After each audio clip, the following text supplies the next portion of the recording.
tema as die papreën. Onderwerp as die papreën trek Kaap toe.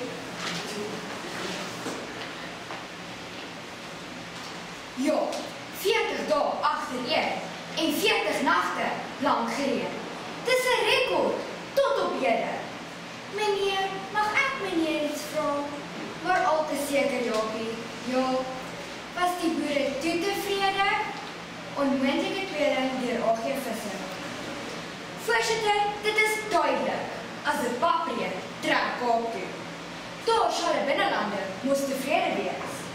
Kaapenaars eet nie pap nie, meer vir ons. In ons skone Kaap is daar baie vir binnelanders. Vat jou goed en trek verder, reguit Kaap toe. Ons gesegdes maak selfs 'n Kaapse draai, soos, loop slaap in die Kaap. Die Kaap is weer Hollands. Dames en here, ek gaan u vandag oortuig, as die papreën trek Kaap toe. In die eerste plek, steek die vure aan, ons gaan nou braai. Die lewe is een groot bruin braai. Ministrom skryf die volgende oor pap. Die inheemse swart bevolking en die Afrikaners in die noorde van die land eet gewoonlik pap vir ontbyt, of as 'n bygereg saam met braaivleis, met 'n pikante sous, soos tomaat en eie bedien. Kaapenaars eet nie pap nie, hulle mis uit op styfpap, slappap en boetoepap. Ek sê vandag trek Kaap toe.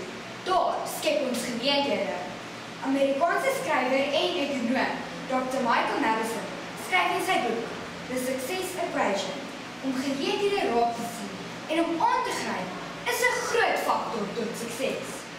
Die dokter steun my standpunt. As jy geleentheid raak sien, gryp hom aan. Mense en die papreën sedertdien. Daar is vele geleenthede in die Kaap om te skep.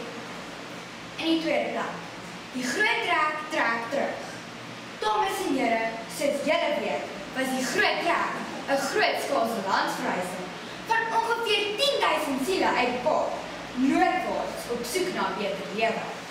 En nou, al 180 jaar later, is daar weer 'n groot trek terug Kaap toe, weer op soek na 'n beter lewe. Dr. Eugene Brink, senior navorser by die Solidariteit Navorsingsinstituut, het gesê in Marula Media 9 Desember 2014.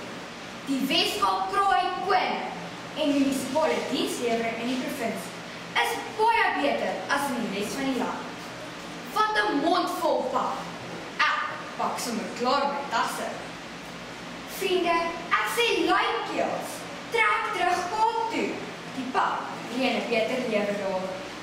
En die derde plek, kom ons sit aan by die mooiste Tafelberg. Ek wonder net, waar is Tafelberg se quote? Die einste berg is 2012, volgens News24.co.za, ingesluit as 'n natuurwonder van die wêreld. En hy doen niks eers nie. Hy staan net en maak soos 'n tafel. Soms so bevoeter, soos 'n dikpak en roofwit. Soms so vriendelik soos 'n wolklose dag. Bewaarder Alan Leach van die New Hampshire in die VSA skryf in The Guardian 16 Julie 2014. Kinders het toegang en tyd tot die natuur, broodnodig. En waar beter as in ons skone Kaap, met sy veilige stap en werkingsroetes en uitgestrekte strande, 'n kinder hemel op aarde. Dames en here, daar het jy dit. Ek glo ek het oortuig dat die Kaap eerstens vol geleenthede is. Die Kaap 'n beter lewe reën en die Kaapse natuur skoon dit een van die gesogte toeristebestemmings in die wêreld maak. Ek sal hulle nie meer pap eet nie, meer vir ons. Die geleenthede reën in die Kaap en ek gaan skep.